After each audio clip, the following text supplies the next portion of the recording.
Here we go.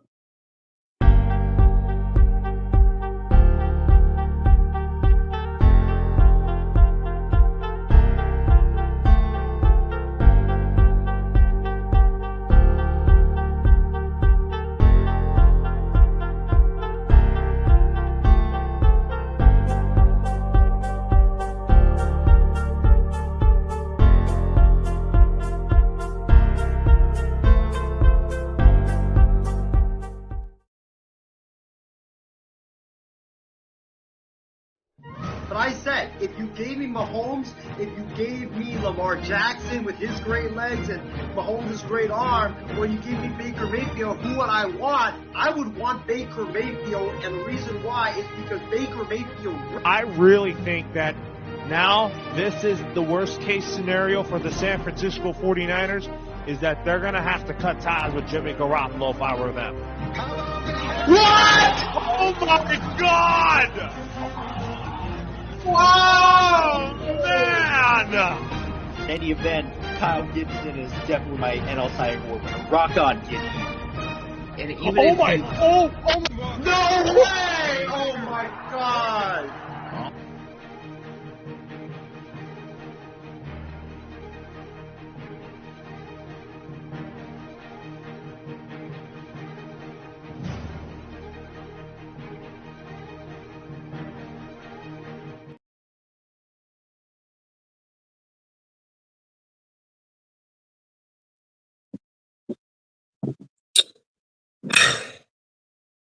Folks, it's been a bad day.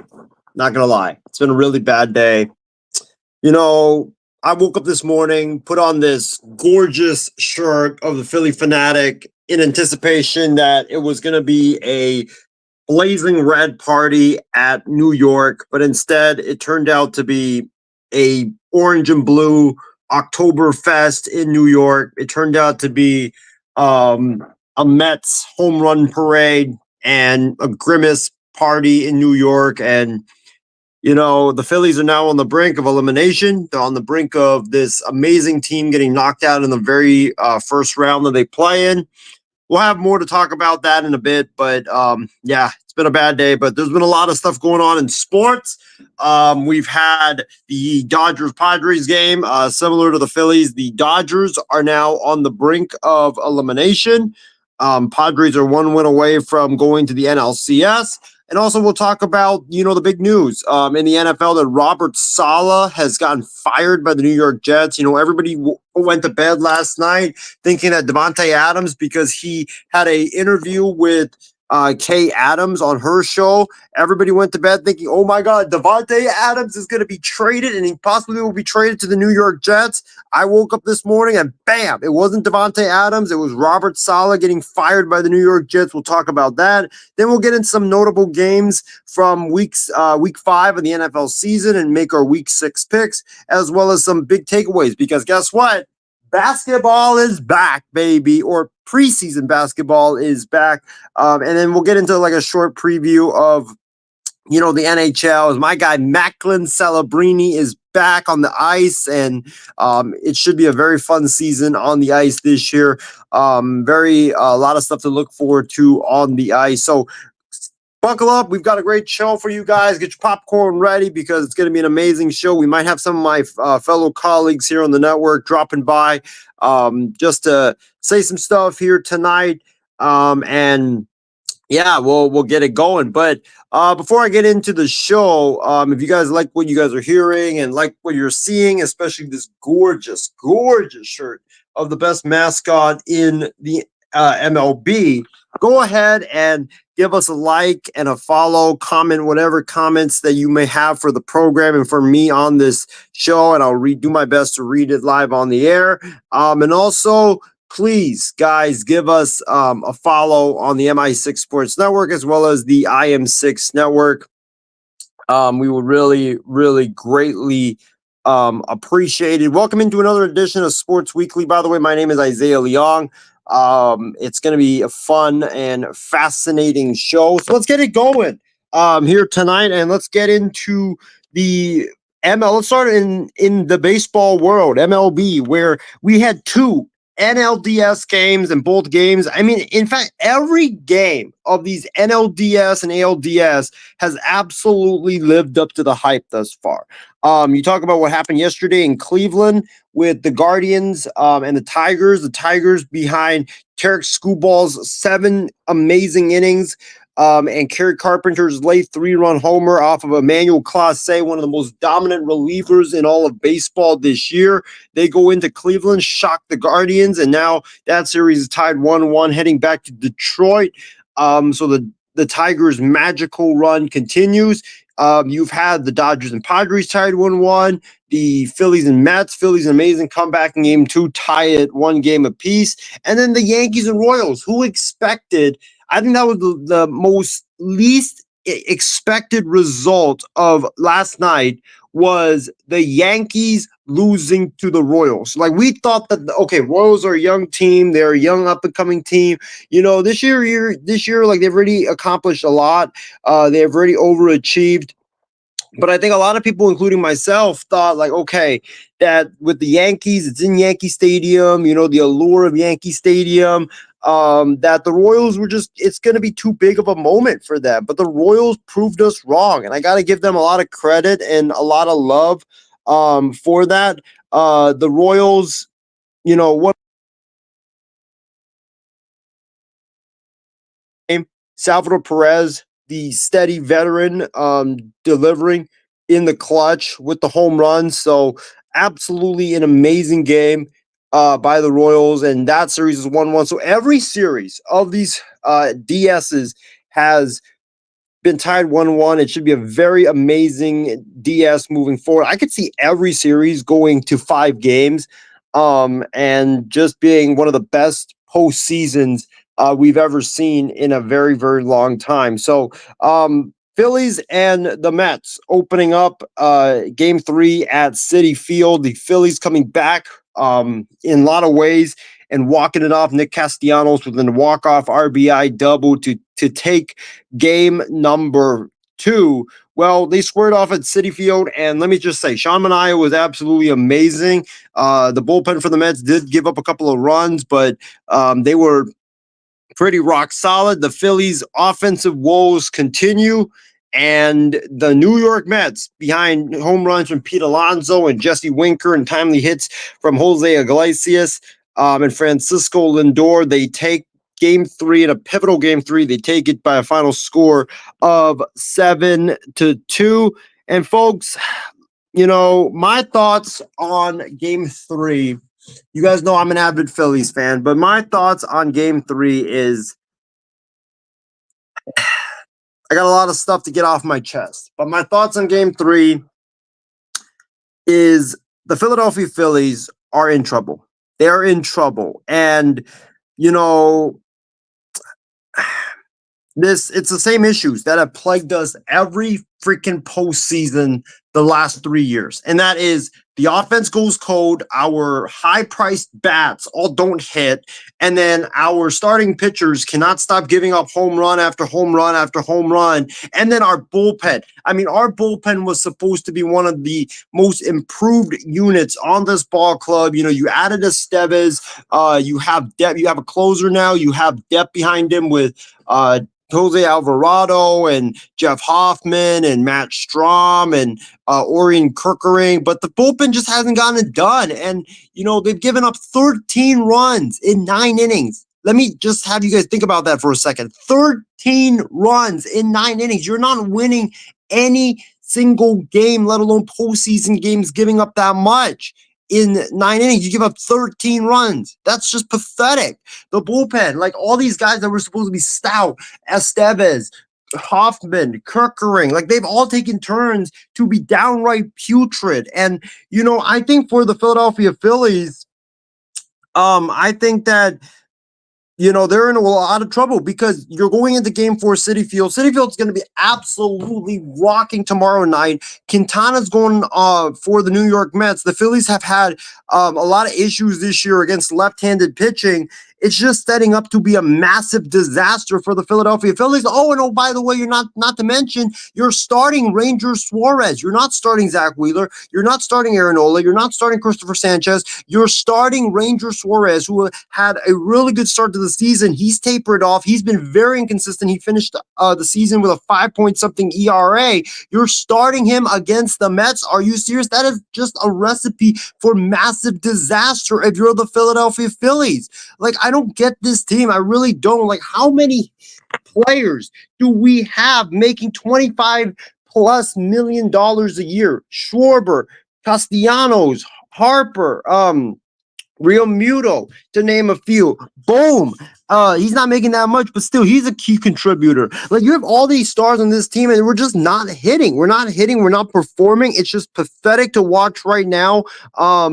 When Nola gave up the home run, the first home run to Alonso, then the second home run to Winker, when he gave up that second home run to Jesse Winker, I was like, this game is over, because this offense has not shown the capability to come back when it's been down. Like, it's just been deflated, and I don't understand. Like, it's just so stupid, because literally the Philadelphia Phillies, it's like they're blind. They're not understanding the strike zone. They don't know what pitches are balls. They're swinging at pitches that are way off the plate or way inside. And then not to mention the fact that, when you have runners on base, do the small things. Don't try to be a hero and try to hit a 3-run homer. That's what's really frustrating, is also the approach at the plate. I remember in the 7th inning, I know the Phillies are down 4-0 at that point in the game. I know they ended up getting 2 runs, but 4-0, you could have had way more. You could have moved the runners to first, from first and second to second and third,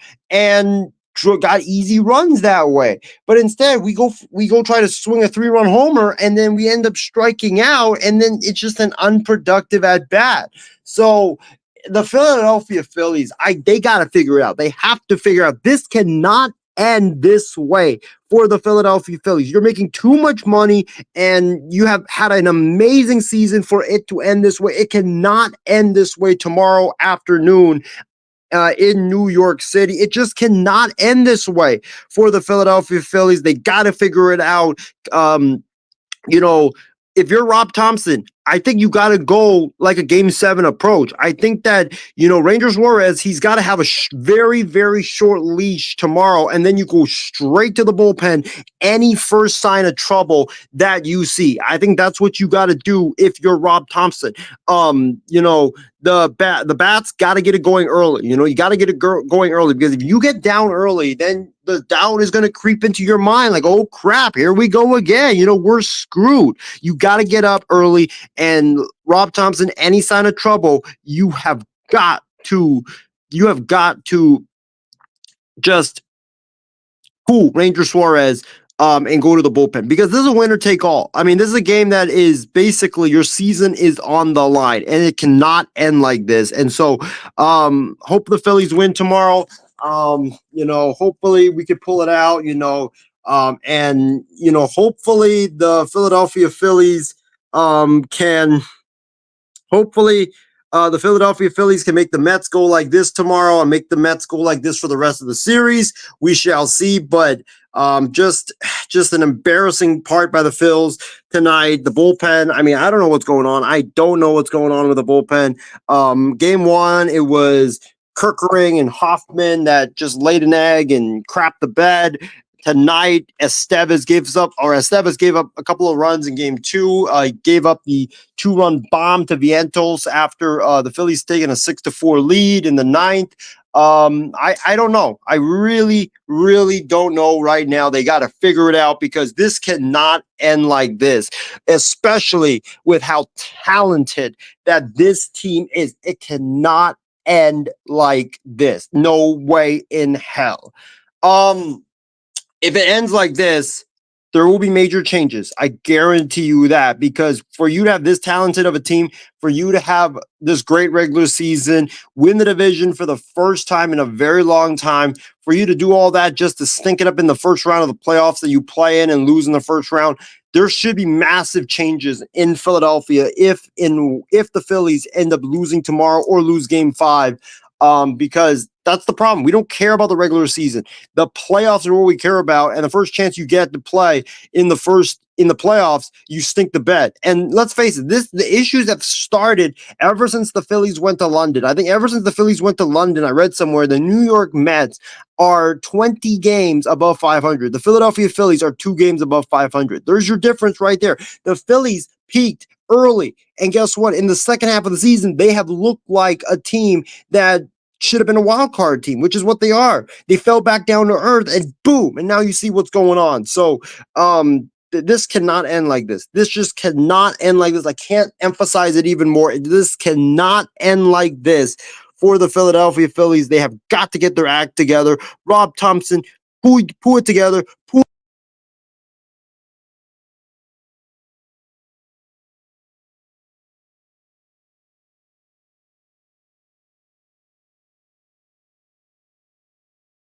Go into the second game of this NLDS, the Padres and the Dodgers. The Dodgers, Mookie Betts, first, he hits a home run in the first inning. Dodgers take a 1-0 lead, but here comes the San Diego Padres. And the San Diego Padres score 6 runs. Dodgers got a grand slam from Teoscar Hernandez, and then your boy stopped watching, and then the Padres lights out pitching. They end up finishing the deal. The Dodgers lose 6-5, and now the Dodgers are on the brink of elimination. The Padres are 1 win away from going to the NLCS. I'm hoping to have my guy Loro Antonio jump on. We shall see.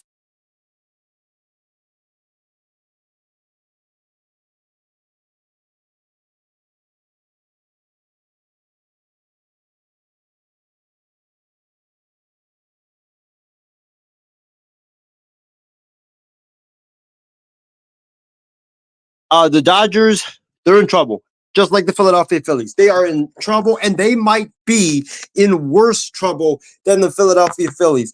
Because the thing with the Dodgers is this Dodger team is so talented with Ohtani and Freeman and Mookie Betts and Yamamoto and Teoscar Hernandez and all the great talents that they have there.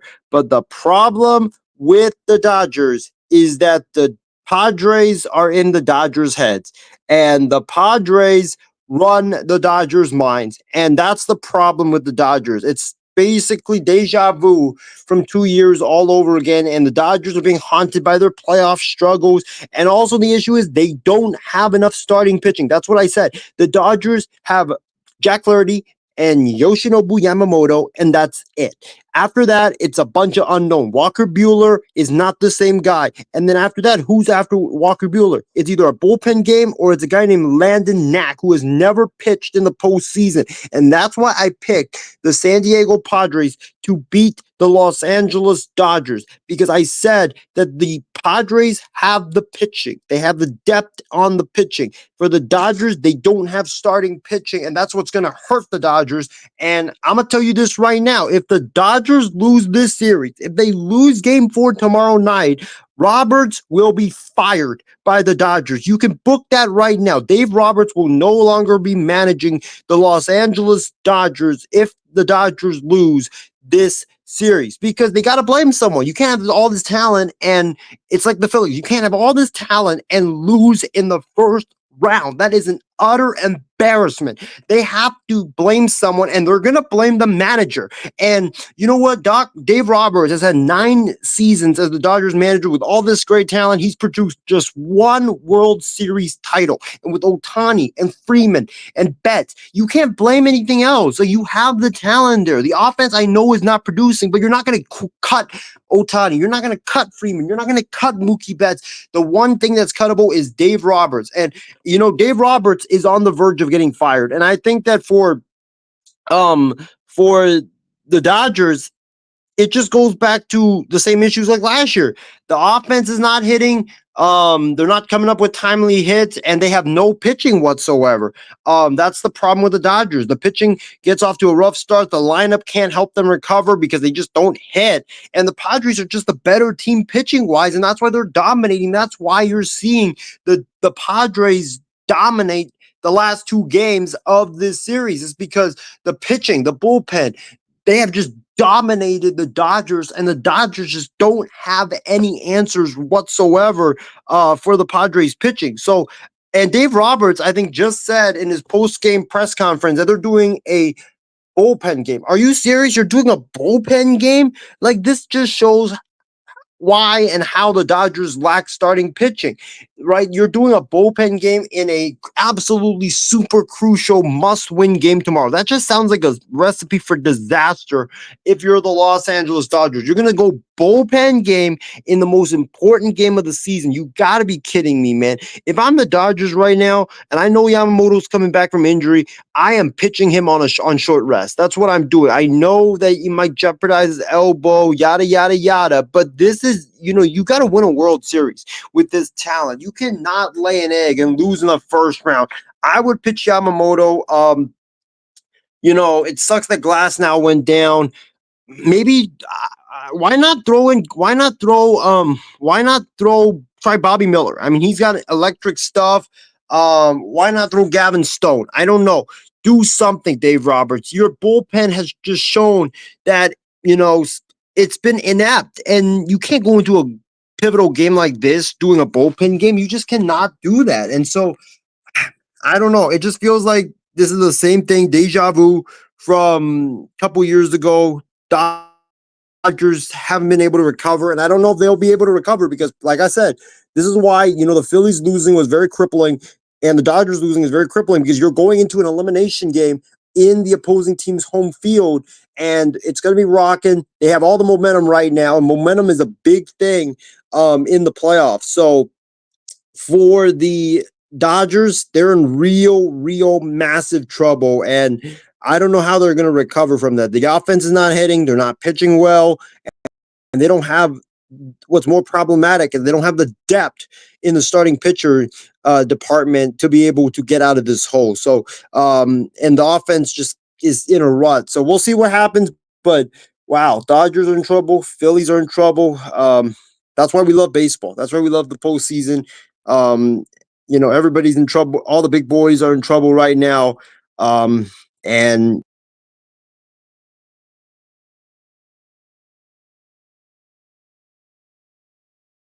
it really does.